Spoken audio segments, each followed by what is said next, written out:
Now, these progress points are progress points if you are on the divine love path. In other words, if you're following the narrow way that leads to life, not the broad way that most people follow.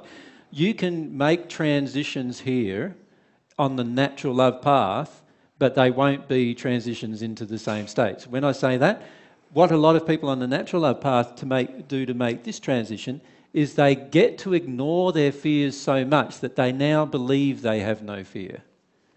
But when you start talking to them, the fears become quite evident. So what they've learnt to do is ignore their fears completely. They still live a desirous life and ignore their fears rather than feeling them. Does that make sense to everyone? So what I'm saying here is when you're on the divine love path, you don't just ignore your fears and make out they're not there. You feel them all completely and they no longer dominate your decision making. There's a big difference, isn't there, between those 2 points, really.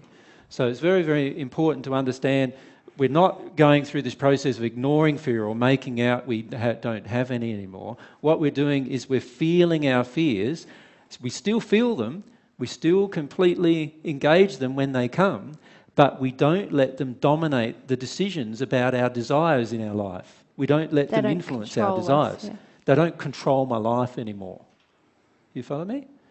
And on this side here, they say this is about intellectually accepting truth. So on the natural love path, a lot of people will intellectually accept the truth. So somebody comes along and says, oh, you've got that emotion. Yes, I can see I do.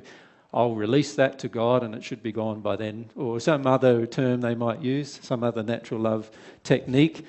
You might do some tapping here and there and accept that intellectual truth and so forth. Release the belief system. Release the belief system or so forth.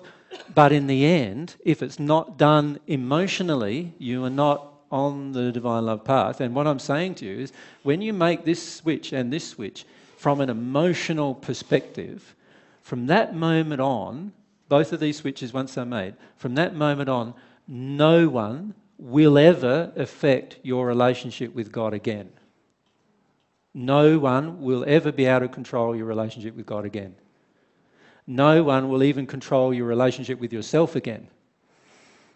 Right? So even though you've still got emotional injuries to work your way through, and you've still got different desires and passions, some of which are out of harmony with love and some of which are in harmony with love, from that moment on, from the moment of this transition into the third sphere or dimension, from that moment you make that transition, you will no longer be afraid of truth.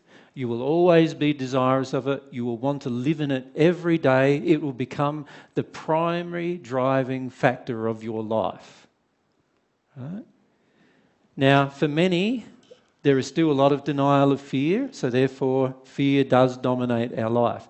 Or there's a lot of denial of truth, like in the sense of we don't have a strong desire to know everything that's going on inside of us, and we don't have a strong desire to live in it and stay loyal to it. We compromise the truth. If you compromise the truth, you have yet to make the transition. Right? And for me, it feels like traversing these 2 spheres is like walking up the rugged hill in a pair of thongs with a backpack on. It's really hard and it's a hot day and you don't have any water. It can feel really tough. And you know how we were talking about addictions and anger being the cover for our fear and our causal emotion. This is the work of releasing the addictions and letting go of anger. The feeling of this fear. That's what covers it. And it is tough. It's tough work. Tough going. Like, probably took me 2.5 years. 6 months of very dedicated. Yeah. And now... Usually what we spend in this sphere, we spend most of our time arguing with God.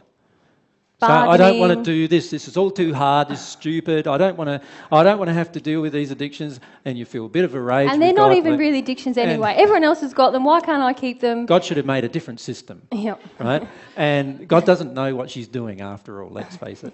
And when we have these fears, and then we start justifying our fears in this place too. We do a lot of justification when anybody tells us we've got a fear. Well, what do you expect? Of course, I've got that fear. Like it could happen. It has happened, all of those kinds of things. All those kind of things happen in there.